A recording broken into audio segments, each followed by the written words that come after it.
Remember the bridges we just explored? The ones Napoleon built across the Seine?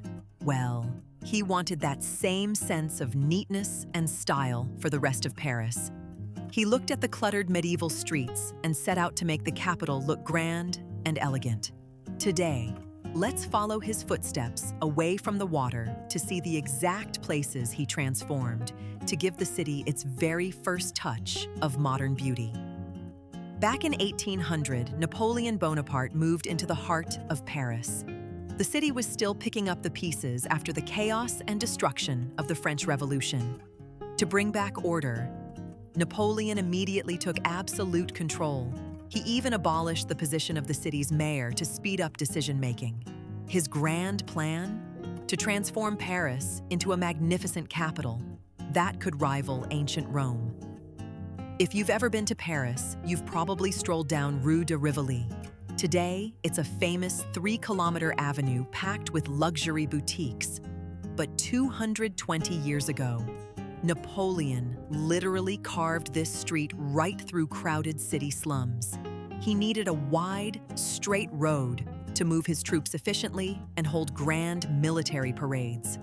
Napoleon was incredibly strict about the design, forcing all the buildings along the street to have the exact same uniform, symmetrical look. Over the decades, these very apartments became home to many famous writers and historical figures. Right next to this street lies the Louvre.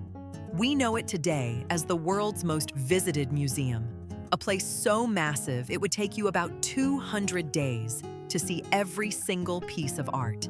But under Napoleon, it was essentially his personal trophy room.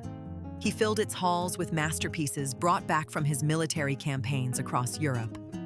We're definitely going to do a deep dive into the hidden secrets of the Louvre in a separate episode. So, make sure to look out for that. Right in front of the museum stands the Arc de Triomphe du Carrousel.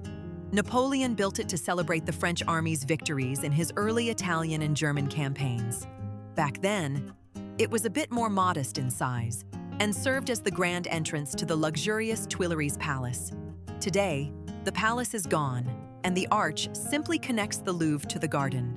Sadly, you won't see the Tuileries Palace today. It was completely destroyed by a massive fire during a rebellion in 1871. Only the beautiful Tuileries Garden survived. It's one of the oldest parks in the city, and we will definitely dedicate a full video to its incredible history later on. If we continue moving down this straight line, known as the historical axis of Paris, past the gardens and up the Champs-Élysées, we reach Place de l'Étoile. Right here, in the very center of the star, the great Arc de Triomphe has stood tall since 1836, marking the peak of Paris's historical axis. Napoleon Bonaparte envisioned it back in 1806, right after his victory at Austerlitz, as a monument to glorify the French army. The emperor dreamed of his soldiers returning to Paris marching under the Arches of Triumph.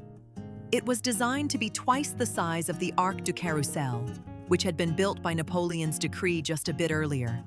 But the new arch was meant to mirror the shape of the ancient Roman Arch of Titus and become the ultimate symbol of France's military glory.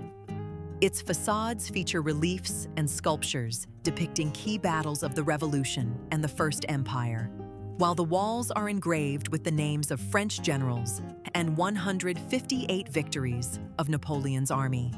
Sadly, the construction took a long time, and Napoleon himself didn't live to see its opening. It was only completed in 1836, during the reign of King Louis-Philippe. By the way, you can actually climb the Arc de Triomphe. There are 284 steps leading to the top, but you can also take an elevator, and the viewing deck offers a magnificent view of Paris, its famous axis, and the entire city center from every angle. So, if you didn't manage to book your Eiffel Tower tickets in advance, climbing up here is a fantastic alternative, and it's absolutely worth it. And don't worry, we'll cover the Eiffel Tower and its secrets in a separate video, so make sure to subscribe. Plus, inside the arch itself, you can visit a museum dedicated to the history of its construction and catch your breath while heading up to the roof. But Napoleon's story with the arch didn't end there. In 1840, his remains were finally brought back to Paris from his exile on the island of St. Helena. His funeral procession passed right under the completed Arc de Triomphe, on its way to his final resting place, Les Invalides. This massive complex was originally founded by Louis XIV to provide housing and medical care for wounded wartime veterans. Its breathtaking dome is covered in over 500,000 sheets of real gold leaf. And it was actually the tallest structure in Paris until the Eiffel Tower was built. Today, Napoleon rests right here under this golden dome in a massive tomb. It's fascinating how a man who spent his life reshaping the streets and monuments of Paris ended up becoming one of its most famous landmarks. Paris has so many layers behind its postcard views, and in our upcoming episodes, we'll keep peeling them back together.